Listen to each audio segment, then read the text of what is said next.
Halo guys, selamat pagi semua. Kali ini saya berada di Desa Ternadi, tepatnya di Wonowisata Ternadi ya, bumi perkemahan.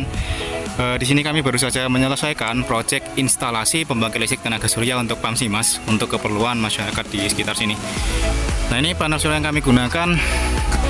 Satu panelnya ini memiliki kapasitas 655 watt peak dengan merek Canadian Solar ya. Sejauh ini yang saya tahu ini adalah satu ukuran modul yang paling besar ya, yang beredar secara komersial di pasaran Indonesia. Selebihnya sebenarnya ada, hanya saja masih belum terkomersilkan. Nah, ini saya menggunakan Canadian Solar 655 watt peak sebanyak 6 unit, sehingga jika ditotal kapasitas dari panel surya yang ada di sini berukuran sekitar 3.930 watt peak. Nah, ini nantinya akan digunakan untuk menyalakan pompa air yang nanti akan disimpan di dalam tandon yang ada di bawah saya persis ya. Ini tandonnya. Ini saya berada di ketinggian 5 meter di atas tanah. Nah, ini penampilan dari panel suryanya tanpa atas ya. Ada 6 unit yang kami susun secara seri. Di sini masing-masing unitnya memiliki ukuran 655 watt peak. Dan jika ditotal memiliki kapasitas sebesar 3.930 watt. Nah, ini lokasinya sekitarnya hutan semuanya ya, karena memang daerahnya masih sangat rindang sekali, asri, jadi banyak hutan-hutan yang ada di sekitar sini. Ini di belakang saya ada tandonnya. Nah, di atasnya ada panel suryanya, sehingga kami tata panel suryanya itu di atas tandon, sehingga nanti tidak makan tempat banyak. Nah, di sini Pamsimas yang digunakan itu nanti akan digunakan untuk mengaliri kebutuhan dari air bersih yang ada di area Desa Ternadi di sini. Kemudian kami menggunakan panel surya dengan ukuran 3.930 watt ya untuk menyalakan pompa, yang mana pompanya di sini memiliki ukuran daya 3.500 watt. Mari kita coba masuk ke dalam untuk lihat sistem kelistrikannya. Ya, di sini ada beberapa sistem kelistrikan ya. Yang pertama ada di sini adalah meteran listrik. Ini dari PLN dengan daya 3.500 watt. Kemudian di sini ada panel box ya. Ini isinya diantaranya controller pompa yang nantinya digunakan untuk menyalakan dan juga mematikan pompa sipil yang digunakan.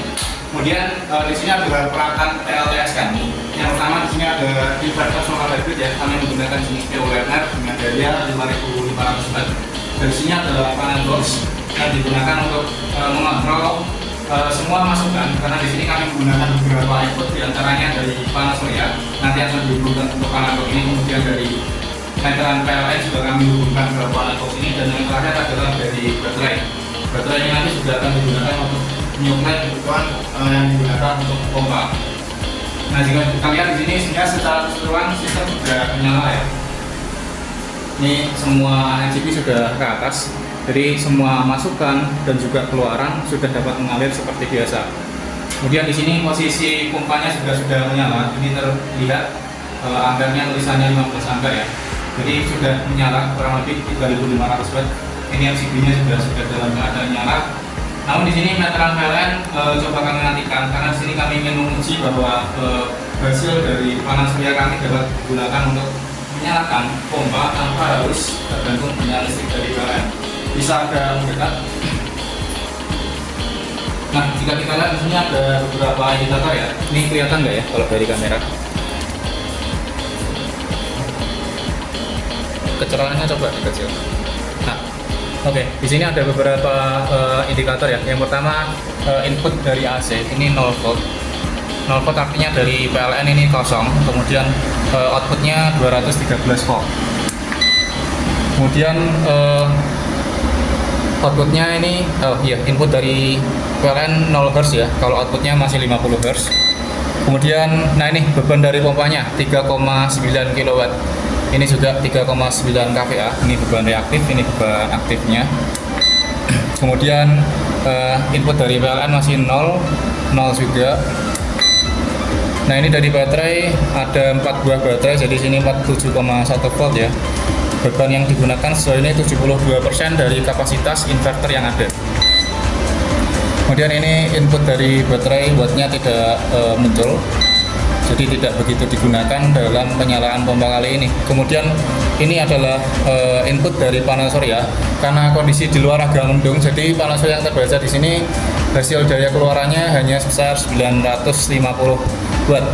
Andai kata nanti kondisinya cerah terik di antara pukul 10 pagi hingga jam 2 siang, maka seharusnya di sini input panel suryanya bisa terbaca hingga 3900 watt. Kemudian di sini output dari baterai terbaca 51 ampere ya. Oh, berarti ini baterainya itu ikut digunakan untuk menyuplai dari beban yang ada. Kemudian di sini input dari PV-nya 220 volt. Kemudian ampernya 4. Oke, sekarang coba kita nyalakan meteran PLN-nya. Ini kita coba nyalakan. Nah, sekarang kita tambahkan ya di sini. Nah, ini kan kalau dari pembacaan simbol-simbolnya, ini yang dari panel surya masuk ke inverter, kemudian dari baterai masuk ke inverter, dan dari utility atau dari grid PLN ini juga terbaca, sudah mulai muncul ya.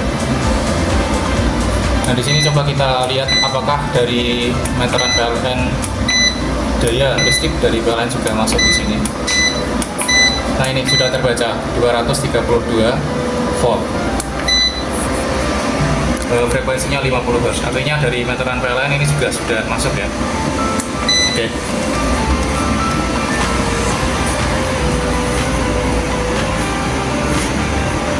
Ya, dengan penjelasan dari kami yang baru saja lakukan, artinya di sini panel surya sudah bekerja dengan baik dan mampu memberikan sistem dari pompa air yang ada di desa Ternate ini dengan daya 3.500 sampai 3.900 watt.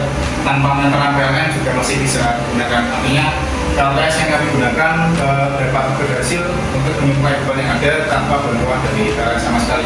Hingga harapannya nanti ketika digunakan, pompa airnya nanti dapat menggunakan dayanya langsung menggunakan panel surya dan juga baterai, sehingga nanti secara jangka panjangnya tagihan listrik yang diperlukan untuk kebutuhan pompa airnya nanti akan berkurang seiring berjalannya waktu.